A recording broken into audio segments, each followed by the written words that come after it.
السلام علیکم ناظرین، میں محمد اسلم حسین سیاست کی خبروں میں آپ سب کا استقبال کرتا ہوں۔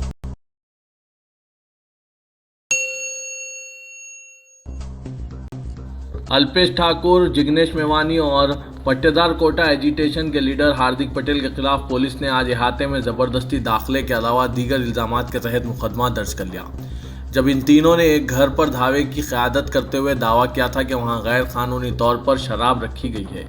کانگریس کے رکن اسمبلی ٹھاکر نے آزاد رکن اسمبلی میوانی اور پٹیدار لیڈر پٹیل کے ساتھ ایک عورت کے گھر پر دھاوے کی قیادت کی تھی۔ انہوں نے دعویٰ کیا تھا کہ کنچن بین مکوانا کی حیثیت سے شناخت شدہ اس عورت کے گھر میں غیر قانونی طور پر شراب رکھی گئی ہے۔ انہوں نے دعویٰ کیا تھا کہ اس کو بے نقاب کرنے کے لیے وہ اپنے 1 درجن حامیوں کے ساتھ یہ دعویٰ کر رہے ہیں۔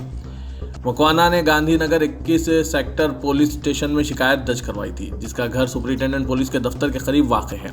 مکوانا نے انسپکٹر یادو سے کہا کہ یہ تینوں اپنے حامیوں کے ساتھ اس وقت گھر میں داخل ہوئے جب وہاں کوئی مرد موجود نہیں تھا، اور دیسی شراب کے 2 پیکٹ ڈال کر یہ ثابت کرنے کی کوشش کی تھی کہ اس کا گھر شراب کا اڈا ہے۔ رام گڑھ جھارکھنڈ میں گوشت کے ایک تاجر علیم الدین انصاری کو مار کر ہلاک کیے جانے کے واقعے میں ملوث 8 قحطیوں کو تہنیت پیش کرنے کے مرکزی وزیر منسٹر آف اسٹیٹ برائے شہری ہوابازی جینت سنہا کے اقدام پر ایک تنازع کھڑا ہو گیا ہے۔ یہ قحطی جب ضمانت پر رہا ہو کر جیل سے باہر آئے تب جینت سنہا نے کل ان کی گلپوشی کی اور مٹھائیاں پیش کی۔ اپوزیشن پارٹیوں نے جینت سنہا کے اس اقدام کو مذموم حرکت قرار دیتے ہوئے ان پر تنقید کی۔ مرکزی وزیر اور B J P leader Jayant Sinha نے آج یہ کہہ کر ایک نیا تنازع کھڑا کر دیا ہے کہ رام گڑھ میں ہجوم کے ہاتھوں ہلاکت کے معاملے میں ملزمین کو نیک خواہشات پیش کرنا اور انہیں تہنیت دینے کا ان کا فیصلہ درست تھا۔ انہوں نے فاسٹ ٹریک عدالت کی جانب سے ہر ایک ملزم کو عمر قید کی سزا دیے جانے کو بھی غلط ٹھہرایا۔ وزیر اعظم نریندر مودی نے کانگریس کو آج سخت تنقید اور طنز کا نشانہ بناتے ہوئے کہا کہ اس اپوزیشن پارٹی کو اب بیل گاڑی کہا جا سکتا ہے کیونکہ اس کے کئی قائدین بیل پر جیلوں سے باہر ہیں۔ وزیر اعظم مودی نے ایک ریلی سے خطاب کے دوران ہندی زبان میں بیل گاڑی کی اصطلاح استعمال کرتے ہوئے کہا کہ کانگریس کے کئی سرکردہ قائدین اور سابق وزراء ان دنوں بیل پر باہر ہیں۔ سابق مرکزی وزیر یشونت سنہا نے اپنے بیٹے جینت سنہا کی حرکت پر ناراضگی ظاہر کی۔ جینت سنہا نے گو رکشا کے نام پر ایک مسلم گوشت تاجر کو ہلاک کرنے والے سزا یافتہ مجرمین کو تہنیت پیش کی ہے۔ سوشل میڈیا پر جب ان کے بیٹے کی 7 مجرموں کے ساتھ تصویر شائع ہوئی تو یشونت سنہا سے مطالبہ کیا گیا کہ وہ اپنے بیٹے کی حرکت پر تبصرہ کریں۔ انہوں نے کہا کہ میں اپنے فرزند کی اس حرکت کو پسند نہیں کرتا۔ انہوں نے ٹویٹ کیا اور کہا کہ میرا بیٹا نالائق ہے۔ جنوبی کشمیر کے ضلع کلگام کے ڈوانی گاؤں میں آج فوج کی احتجاجی مظاہرین پر مبینہ طور پر براہ راست فائرنگ کے نتیجے میں ایک کمسن لڑکی سمیت 3 شہری جاں بحق ہو گئے، جبکہ کم از کم نصف درجن دیگر زخمی ہوئے۔ فوج کی فائرنگ میں ہلاکتوں کے بعد جنوبی کشمیر میں صورتحال کشیدہ رخ اختیار کر گئی ہے۔ انتظامیہ نے احتیاطی طور پر جنوبی کشمیر کے تمام 4 اضلاع کلگام، اننت ناگ، شیوپان اور پلوامہ میں موبائل انٹرنیٹ خدمات منقطع کر دیے ہیں۔ باٹلہ ہاؤس انکاؤنٹر کے معاملے میں آج وکیل دفاع نے دہلی پولیس کے انسپکٹر راہل سے جرح پوری کر لی۔ جرح کے دوران وکیل دفاع نے کچھ ایسے دعوے کیے جو اس پورے حادثے پر سوالیہ نشان لگا سکتے ہیں۔ جرح کے دوران یہ بات عدالت کے روبرو رکھی گئی کہ انکاؤنٹر کے وقت مارے گئے انسپکٹر موہن چند شرما کی موت عاطف یا ساجد کی گولی لگنے سے نہیں بلکہ خود پولیس کی حادثاتی فائرنگ کے دوران ہوئی۔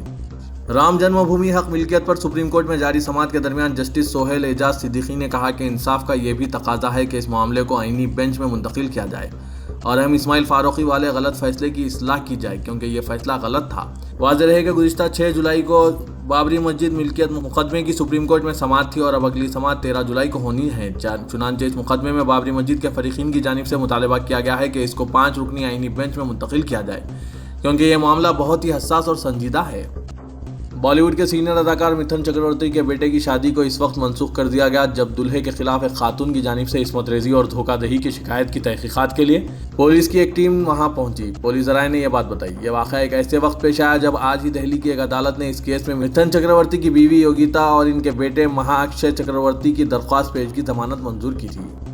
مہاراشٹر کے محکمہ جنگلات نے سلمان خان اور ان کے 5 دوسرے ارکان خاندان کو نوٹس جاری کی ہے جس کا تعلق پنویل میں بالی ووڈ اداکار کے فارم ہاؤس پر غیر قانونی تعمیر سے ہے۔ یہ نوٹس 9 جون کو اداکار کے والد سلیم خان کے نام پر جاری کی گئی۔ سلیم خان کو جواب دینے کے لیے 7 دنوں کا وقت دیا گیا ہے۔ سپریم کورٹ اور انسانی حقوق کمیشن کے نوٹس کے باوجود ریاست میں انکاؤنٹر تھمنے کا نام نہیں لے رہے ہیں۔ انسانی حقوق کارکنان اور سماجی تنظیموں سے وابستہ لوگ مسلسل یوگی حکومت سے مطالبہ کر رہے ہیں کہ فرضی انکاؤنٹر کا یہ کھیل بند کیا جائے۔ دوسری جانب حکومت ابھی بھی انکاؤنٹر پالیسی کو جاری رکھے ہوئے ہیں اور آج بھی بارہ بنکی ضلع میں ایک مڈبھیڑ میں 2 لوگ مارے گئے ہیں۔ سابق آئی جی اور سرگرم انسانی حقوق کارکن ایس دارا پوری کا کہنا ہے کہ یہ انکاؤنٹر بدماشوں کے خلاف کم اور اقلیتوں، دلتوں اور پسماندہ طبقات کے خلاف زیادہ ہو رہے ہیں۔ انہوں نے کہا کہ جتنے بھی انکاؤنٹر ابھی تک اس حکومت نے کرائے ہیں ان میں سب سے زیادہ مسلمان مارے گئے ہیں۔ ان کے علاوہ بڑی تعداد میں دلت اور پسماندہ طبقات کے افراد کی جانیں لی گئی ہیں۔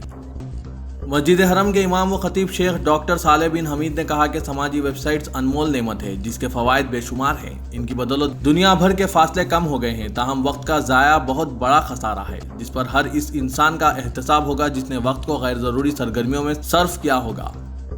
سعودی عرب 10 جولائی کو جدہ اور مکہ مکرمہ میں افغانستان میں امن و استحکام کے لیے علماء کی عالمی کانفرنس کی میزبانی کرے گا۔ یہ کانفرنس اسلامی سربراہ کانفرنس اور OIC کے رکن ممالک کے وزرائے خارجہ کے اجلاس کے فیصلوں پر عمل درآمد کے تحت منعقد کی جا رہی ہے۔ اس میں نہ صرف یہ کہ افغانستان کے ممتاز علماء شریک ہوں گے بلکہ دنیا بھر کے منتخب علماء بھی مدعو ہوں گے۔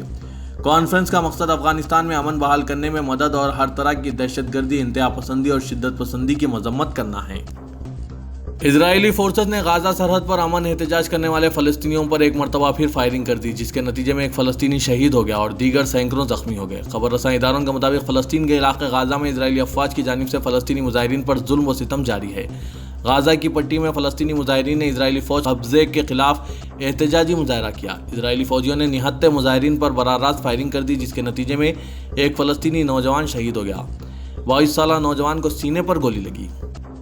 برطانوی شہر شیفیلڈ کے میئر نے میکسیکو کے ساتھ اظہار یکجہتی کرتے ہوئے امریکی صدر ڈونلڈ ٹرمپ کے شہر میں داخلے پر پابندی لگا دی۔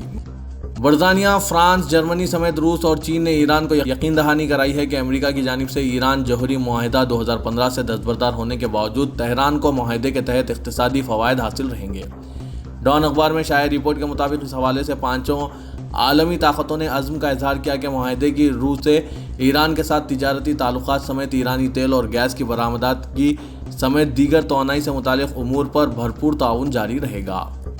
پاکستان کے عظیم کرکٹر جاوید میانداد نے انکشاف کیا کہ انہوں نے ہندوستان کے خلاف شارجہ کا تاریخی چھکا پان کھا کر لگایا تھا۔ کراچی کی سیاست میں پان کی اہمیت ہے۔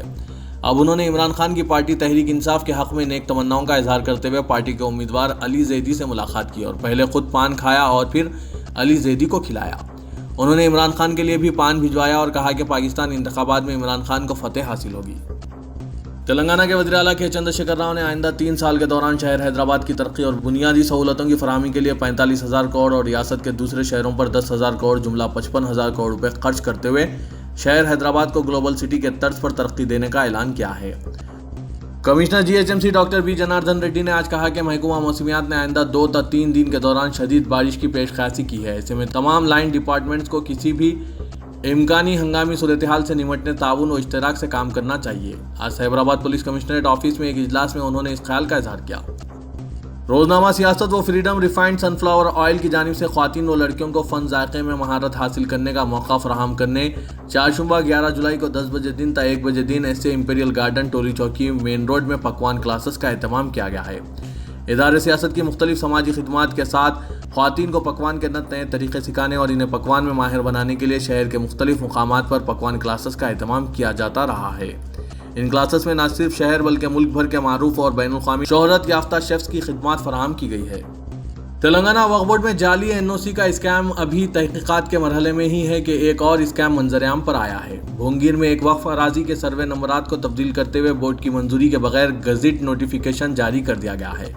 اس معاملے کا انکشاف بورڈ کے حکام کو تاخیر سے ہوا، جس کے بعد صدر نشین وقف بورڈ محمد سلیم نے اراضی کے تحفظ میں خصوصی دلچسپی لیتے ہوئے سابق میں جاری کردہ گزٹ نوٹیفیکیشن کی تنسیخ کا فیصلہ کیا ہے۔ اس کی جگہ نیا گزٹ نوٹیفیکیشن جاری کیا جائے گا۔ اگر election commission of India assembly انتخابات جن ریاستوں کی مدت میعاد 2018 کے وسط میں یا پھر 2019 کے ابتدا میں ختم ہو رہی ہے تو پھر لوک سبھا انتخابات کے ساتھ ہی بیک وقت کروا سکتا ہے۔ ایسی صورت میں تلنگانہ ریاست کو بھی بغیر ریاستی مرضی کے قبل از وقت انتخابات کا سامنا ہو سکتا ہے۔ اسی رائے کی وجہ دراصل عوامی نمائندگی ایکٹ 14(2) کے تحت الیکشن کمیشن کو یہ حق حاصل ہے کہ وہ کسی بھی ریاستی اسمبلی کو تحلیل کیے بغیر انتخابات کروا سکتی ہے، چاہے اس میں ریاستوں کی مرضی شامل ہو یا نہ ہو۔ شرط صرف یہ ہے کہ میعاد ختم ہونے سے 6 ماہ قبل یہ کروانا ہوتا ہے۔ چنانچہ الیکشن کمیشن لوک سبھا کے ساتھ ساتھ ایسے ریاستی اسمبلیوں جن کی میعاد اس سال دسمبر یا جون آئندہ سال کے درمیان ختم ہو رہی ہو تو انتخابات کا اعلان کر سکتا ہے۔